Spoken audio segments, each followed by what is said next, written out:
Hi sir. Hi. എങ്ങോട്ടാ പോന്നേ? വീട്ടിലേക്ക് പോകണം. വീട്ടിലേക്ക്. എവിടെ വീട്?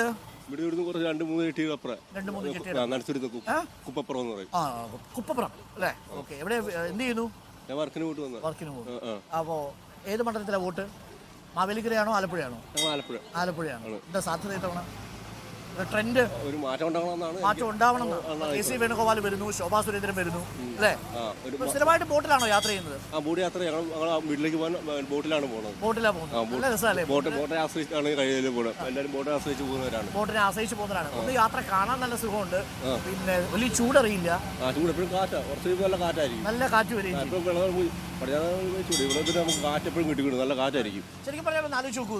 29 രൂപയ്ക്ക് നമുക്ക് പോയിട്ട് വരാം എന്നുള്ളത്. ഞാൻ അംഗൻവാടി ടീച്ചറിനെ എടുത്ത് കുറച്ചേരം ഇരിക്കട്ടെ. അംഗൻവാടി ടീച്ചറെ എങ്ങനെയുണ്ട് മൊത്തത്തിൽ? കുഴപ്പമില്ല. സ്വന്തം മക്കള് എന്ത് ചെയ്യുന്നു?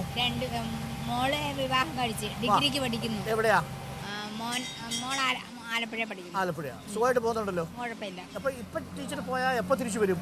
3:30 വരെയാ ഞങ്ങളുടെ ടൈം. പിന്നെ 1 മണിക്കൂർ പിന്നെ ഫീൽഡിൽ പോകണം. 1 മണിക്ക് ഫീൽഡിൽ പോകണം. 4:30 വരെ.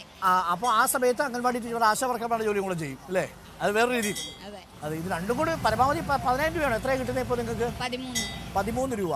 പക്ഷേ നിങ്ങൾ എടുക്കുന്ന പണിയുണ്ടല്ലോ. ഞാൻ എപ്പോഴും ഈ അംഗൻവാടി ടീച്ചർമാർക്കൊപ്പം നിന്ന് ഞാൻ ഒരിക്കൽ സംസാരിച്ച് കുഴപ്പത്തിലായതാണ്. എന്നാൽ ഞാൻ പറയുന്നു, അംഗൻവാടി ടീച്ചർമാർ എടുക്കുന്ന പണിയുണ്ടല്ലോ, അത്ര ചെറുതല്ലാത്തൊരു പണിയാണ് അല്ലേ? ഇഷ്ടം പോലെ വർക്ക് വരുന്നുണ്ട്. ഇഷ്ടം പോലെ വർക്ക് വരുന്നുണ്ട് അല്ലേ?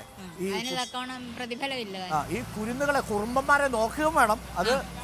അത് വല്ലാത്തൊരു പണിയാണോ? ഈ കോളേജ് സാറന്മാരൊക്കെ ഉള്ള പണി പോലെ അല്ല എന്നാണ് പൊതുവെ പറയപ്പെടുന്നത്. ഞാൻ കോളേജ് സാറന്മാരെ മോശമാക്കി പറഞ്ഞതല്ല. പക്ഷേ ഇവരുടെ പണി എന്ന് പറയുന്നത് അത് കഴിഞ്ഞിട്ട് ഫീൽഡ് വർക്കിനും പോകണം അല്ലേ? എല്ലാ കാര്യങ്ങളും നിങ്ങൾക്ക് അറിയാം. മൊത്തത്തിൽ നാട്ടിലെ സംസാരം എങ്ങനെയാണ് ഈ ലോക്സഭാ തെരഞ്ഞെടുപ്പുമായിട്ട് ബന്ധപ്പെട്ട്? അത് പാർട്ടി ബേസ് അല്ലേ, നമ്മൾ ആ വഴിക്ക് പോകത്തില്ല അല്ലേ? ആളുകളുടെ എങ്ങനെയാ പൊതുവെ ഒരു അസംതൃപ്തി ഉണ്ടോ? അസംതൃപ്തി ഒന്നും കിട്ടാത്തതുകൊണ്ട്, പെൻഷൻ കിട്ടാത്തതുകൊണ്ട് അസംതൃപ്തി ഉണ്ട് അല്ലേ? ആൾക്കാര് അതിനകത്തൊരു അതൃപ്തി അറിയിച്ചിട്ടുണ്ട്. പക്ഷെ അത് വോട്ടായി മാറുമോ നമുക്ക് അറിയത്തില്ല. നമസ്കാരം അമ്മ. അമ്മ എങ്ങോട്ടാ പോന്നെ?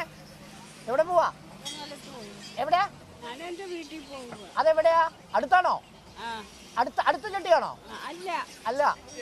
ഒറ്റയ്ക്കാണോ പോകുന്നത്? ആണോ? ഇപ്പൊ എത്ര വയസ്സായി അമ്മയ്ക്ക്? 70 വയസ്സ് കഴിഞ്ഞു. ഓക്കെ. അപ്പോൾ എല്ലാ ദിവസവും രാവിലെ 10 മണിക്ക് പോയി 3:30 തിരിച്ചു വരും അല്ലേ? അംഗനവാടി അടച്ച് ഇറങ്ങാം. അടുത്ത ബോട്ടിൽ ഇറങ്ങുമോ? അടുത്ത ബോട്ടിൽ. അപ്പോൾ സന്തോഷം. എന്താ ചേച്ചിയുടെ പേരെന്തായിരുന്നു? വിജയമ്മ. വിജയമ്മ ചേച്ചിയാണ് നമുക്കുണ്ടായിരുന്നത്. അംഗൻവാടി ടീച്ചർമാരാണ്.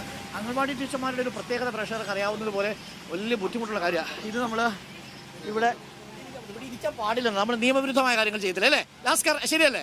ഇവിടെ ഇരിക്കാൻ പാടില്ല. വാതിൽപ്പടിയിൽ ഇരിക്കരുതെന്ന് എഴുതി വെച്ചിട്ട് നമ്മൾ അതിൻ്റെ കീഴിൽ നിൽക്കുന്നത് ശരിയല്ല. അപ്പം നിങ്ങൾ ഈ പാസഞ്ചർ ബോട്ടിൽ സഞ്ചരിക്കുന്ന ഒരു പരമാവധി ഈ ലാസ്കർ ജീവനക്കാരോട് സഹകരിക്കണം. അപ്പോൾ നമുക്ക് അമ്മയുടെ തിരിക്കാം. അമ്മ നമസ്കാരം. കാപ്പിയൊക്കെ കുടിച്ചിട്ടാണോ ഇറങ്ങിയത്?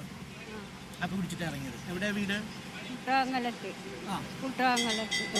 കുട്ടമംഗലം അല്ലേ? അത് അടുത്താണോ ഇവിടുന്ന്? മക്കളൊക്കെ എന്ത് ചെയ്യുന്നു? ഒരു മോളുള്ള അതിനെ കെട്ടിച്ചു വിട്ടു അല്ലേ? അപ്പോൾ സാധാരണ ഈ പെൺമക്കളാവുമ്പോൾ കെട്ടിച്ചു വിട്ടു എന്ന് പറയും. ആണുങ്ങളാവുമ്പോൾ എന്ത് പറയും? കെട്ടിച്ച് വീട്ടിൽ നിർത്തിയെന്ന് പറയും. കെട്ടിച്ച് വീട്ടിൽ നിർത്തിയെന്ന് പറയും അല്ലേ? ആരെങ്കിലും ഒന്ന് കെട്ടിക്കാൻ വേണം അല്ലേ? ഒരു മോളേ ഉള്ളൂ. നോക്ക് മക്കളൊക്കെ ആയോ? പണിയൊക്കെ കുറവാ. വീട്ടിലപ്പം അമ്മ മാത്രമേ ഉള്ളൂ? അമ്മയും ചേട്ടനും മാത്രമേ ഉള്ളൂ? ആനെൻ്റെ മോളുടെ കൂടെയാ. മോളുടെ കൂടെയാണ്. മോളെന്തെങ്കിലും ജോലി ചെയ്യുന്നുണ്ടോ? അമ്മയോ? വരുമാനം അപ്പം മരുമോൻ്റെ വരുമാനത്തിലാണ് കഴിയുന്നത് അല്ലേ? പെൻഷൻ കിട്ടുന്നുണ്ടായിരുന്നു? ഇപ്പം കിട്ടുന്നില്ല. 6 മാസമായി. ആ പെൻഷൻ കിട്ടിയപ്പോൾ കുറച്ച് മെച്ചം ഉണ്ടായിരുന്നു അല്ലേ? മരുന്നൊക്കെ മേടിക്കാൻ. ഇപ്പം മരുന്ന് മേടിക്കാൻ വലിയ ബുദ്ധിമുട്ടാണ്. എന്തെങ്കിലും അസുഖമുണ്ടോ? ഷുഗറുണ്ടോ? പ്രഷറുണ്ടോ? ഹാർട്ടിൻ്റെ തകരാറ് ബ്ലോക്ക് ഉണ്ടായിരുന്നു. അതിന് ഓപ്പറേഷൻ ചെയ്തതേ ഉള്ളൂ. ഓപ്പറേഷൻ ചെയ്തു? അപ്പോൾ കഴിഞ്ഞതേ ഉള്ളൂ? 3 മാസമായുള്ളൂ. ഓ ശരി. വലിയ ബ്ലോക്ക് ആയിരുന്നോ? 3 എണ്ണം ഉണ്ട്. 2 എണ്ണം ചെയ്തു. ബൈപ്പാസ് ചെയ്തു. ഒരെണ്ണം കൂടെ ഉണ്ട് ഇനി. അപ്പോൾ യാത്ര ചെയ്യുമ്പോഴൊക്കെ സൂക്ഷിക്കണം. ഭക്ഷണകാര്യത്തിൽ സൂക്ഷിക്കണം. എണ്ണയുള്ളത് കഴിക്കരുത്. ഒന്നും കഴിക്കുന്നില്ല. പൊരിച്ചതും വറുത്തതും ഒന്നും കഴിക്കരുത്. അതൊന്നും കഴിക്കുന്നില്ല. അപ്പോൾ ഇപ്പോൾ എങ്ങനെയാണ് ജീവിതം മുന്നോട്ട് പോകുന്നത്? വലിയ ബുദ്ധിമുട്ടിലൊക്കെയാ. മരുമോൻ എന്താ ജോലി? PC പണിയാ. വലിയ തുച്ഛമായ പൈസയൊക്കെയാണ് കിട്ടും. കുഴപ്പമില്ല, കാര്യങ്ങളൊക്കെ ശരിയാവും കേട്ടോ. പെൻഷൻ വരാൻ പോവാന്നാ പറയുന്നത്, 1 മാസം കഴിഞ്ഞ് പെൻഷൻ വരും. കുറച്ചുകൂടിയൊന്നും വെച്ചാവും. എന്നാലും 1 മാസം മരുന്നിന് എത്ര രൂപയാവും? എനിക്ക് 2500 രൂപ. 2500 രൂപയാണ് 1 മാസം മരുന്നിന് വേണ്ടി മാത്രമാവുന്നത്. പിന്നെ ജീവിതകാര്യം നടന്നു പോകണം. ഒരു 5000-6000 രൂപ ഇല്ലാതെ 1 മാസം കഴിഞ്ഞു പോകുന്നു അല്ലേ? അതാണ് മിനിമം കഴിഞ്ഞു പോകണമെങ്കിൽ അത്രയും വേണം എന്നുള്ളത്. അമ്മയുടെ പേരെന്താ? തുളസിയമ്മ. തുളസിയമ്മയാണ് കണ്ടത്, നല്ലൊരമ്മ അല്ലേ? നമ്മുടെയൊക്കെ വീട്ടിലിരിക്കുന്ന നമ്മുടെ അമ്മമാരെ പോലെ ഒരു അമ്മയാണ്. അപ്പോൾ താങ്ക് യു അമ്മ, സന്തോഷം. അപ്പം എന്തായാലും പെട്ടെന്നൊക്കെ മാറട്ടെ, ആരോഗ്യമൊക്കെ തിരിച്ച് വീണ്ടെടുക്കാൻ പറ്റട്ടെ എന്ന് നമുക്ക് പ്രാർത്ഥിക്കാം. അപ്പോൾ ഇങ്ങനെ കുറേ മനുഷ്യരെ നമ്മൾ കാണുന്നുണ്ട് അല്ലേ? സാമ്പത്തികമായിട്ട് നമ്മൾ പലപ്പോഴും പറയുന്നത് ലഘൂകരിച്ച് കാണാൻ കഴിയുന്നതല്ല.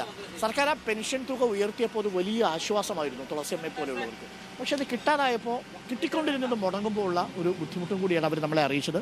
അപ്പോൾ ഇന്നത്തെ വാർത്താപ്രഭാതം ഒരർത്ഥത്തിൽ ധന്യമായി. നമ്മൾ യാത്ര തുടങ്ങിയത് ആലപ്പുഴയിലെ മുല്ലയ്ക്കലിൽ നിന്നാണ്. യാത്ര അവസാനിക്കാൻ പോകുന്നത് ഈ സ്ഥലം ഏതാ അമ്മ? ഇനി വരാൻ പോകുന്ന സ്ഥലം കുപ്പപ്പറ അല്ലേ? ആ സ്ഥലത്താണ് നമ്മളിപ്പോൾ പോകുന്നത്. ഇനി അവിടെ നിന്ന് നമ്മൾ തിരിച്ച് മാവേലിക്കരയ്ക്കാണ് പോവുക. അപ്പോൾ ഈ വാർത്താപ്രഭാതം ഇന്ന് നമ്മൾ ഈ യാത്ര ഇവിടെ അവസാനിപ്പിക്കുകയാണ്. നാളെ ഞാനും ജാക്കിയും അശ്വമേധവുമായി പ്രേക്ഷകർക്കൊപ്പം എത്തുന്നത് മാവേലിക്കരയിൽ നിന്നായിരിക്കും.